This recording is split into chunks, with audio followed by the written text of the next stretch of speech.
Hi.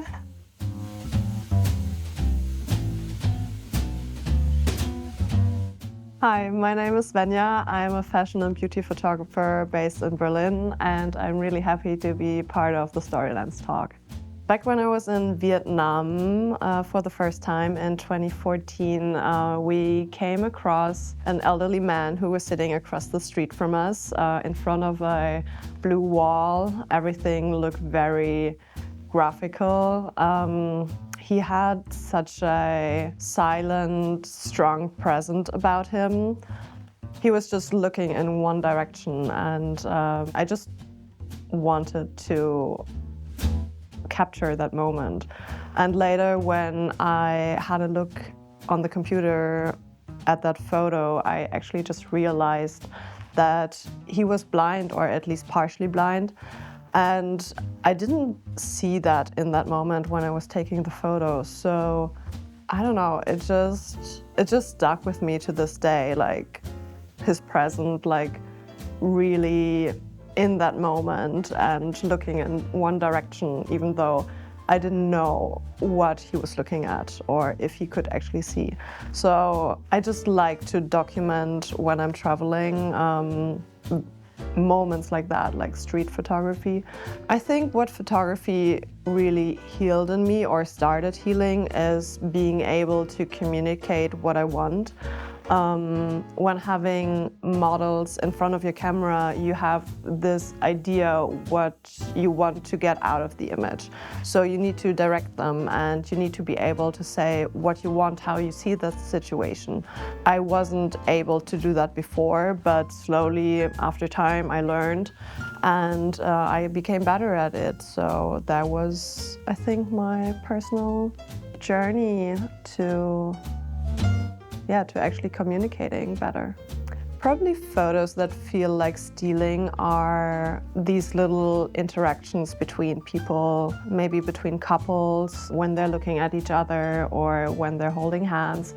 And these are really just snapshots, but they say so much about the relationship that they're having and in which ways they communicate. And I really like that, so yes, I keep them. Since I'm also working in advertising, I think you probably lie a lot. You lie about the styling, you lie about the hair and makeup, you're selling an idea basically.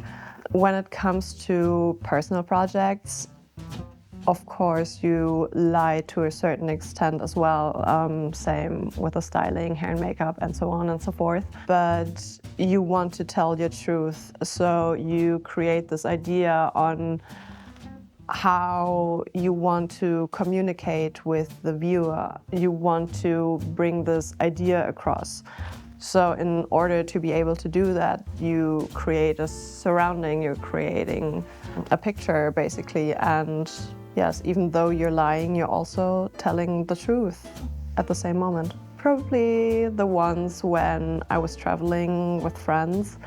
I don't know, just being, like when I remember being in that moment, eating the good food, laughing a lot, situations like these where I can really be myself and think back to that situation.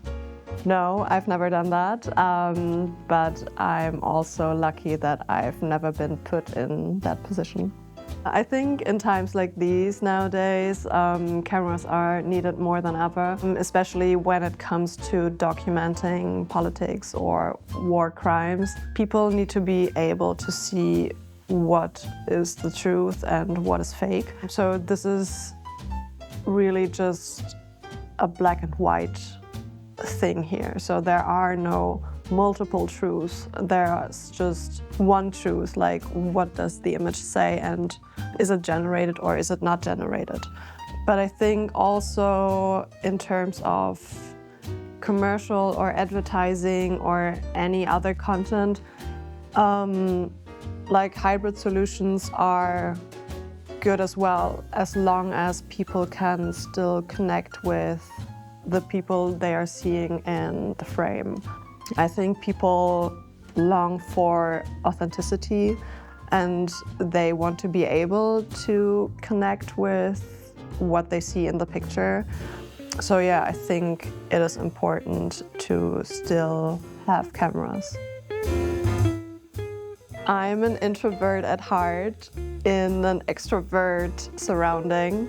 So sometimes I like to hide behind my camera, especially in surroundings I'm not really comfortable at first. For example, when there are, I don't know, many people that I don't know and I don't know how to connect with them at first. So I just like to observe and yeah, get comfortable in that situation. And yeah, that's only between me and my camera. I would hope they would discover that I cherish the little in-between moments, like moments that people don't really realize that they're there, and just look at it later and be like, oh, I didn't notice that. That's nice. I really like to visualize the shoot or the picture that I want to get. So in my head, I'm constructing the lighting. I'm already having an idea of how I want to grade the photo. And in the end, when I'm on set, it's just like working down a to-do list and just checking those to-dos. So I want to be as prepared when I'm shooting as possible. And yeah, I actually scribble my little lighting setups and how I want to place the model. That's my mental preparation. Probably just photos that I've taken with my friends over the time.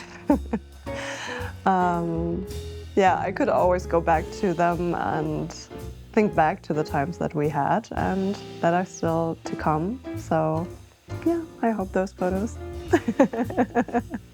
Failure in the first place never feels good. It feels like letting down yourself, but also letting down your client.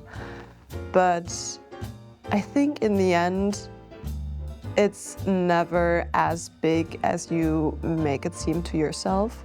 In the end, we're, in most cases, are not saving the world with our photography. So I have a pretty realistic idea about that. It sucks, but you can learn of your mistakes and get better the next time. No, not once. I don't think so. Maybe cried when I was going through them on the computer and just had a flashback to the situation. I think I would develop new skills like writing or making music.